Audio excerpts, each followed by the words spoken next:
જય સ્વામિનારાયણ.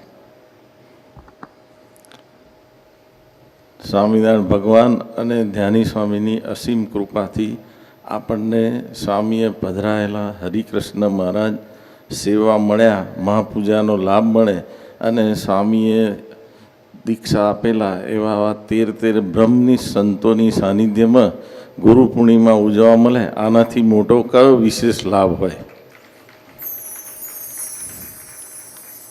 સ્વામીજીએ આ કણભાને પોતાની કર્મભૂમિ બનાવી અને અહીંયા એમણે રહી અને આપણને બધાને ભગવાનને કેમ પ્રેમ કરવો એ શીખવાડ્યું.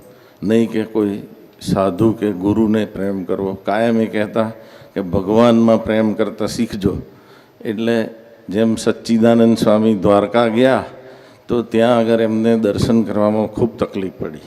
એટલે એમણે દ્વારકાધીશને પ્રાર્થના કરી કે મહારાજ, જો અમારા જેવા સંતોને આવી તકલીફ થતી હોય તો બીજા આલોકના લોકોને કેવી તકલીફ થાય. એટલે મહારાજને પ્રાર્થના કરી સચ્ચિદાનંદ સ્વામી એમના જોડે દ્વારકા લઈ આવ્યા.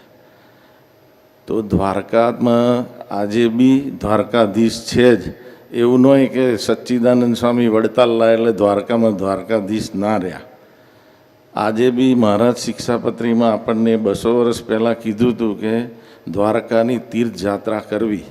એટલે દ્વારકાનો મહિમા આજે બી એવો ને એવો જ છે. એમ કણભા ગુરુકુલનો મહિમા દિન પ્રત્યે જેમ જેમ તમે ભગવાનની મૂર્તિનું, કથાનું અને આ સંતોનું સાનિધ્ય મેળવતા જશો તો તમને ખૂબ ભગવાનની મૂર્તિનું સુખ આવતું જશે. અને આજે પણ બધા અનુભવી રહ્યા છે. જય સ્વામિનારાયણ.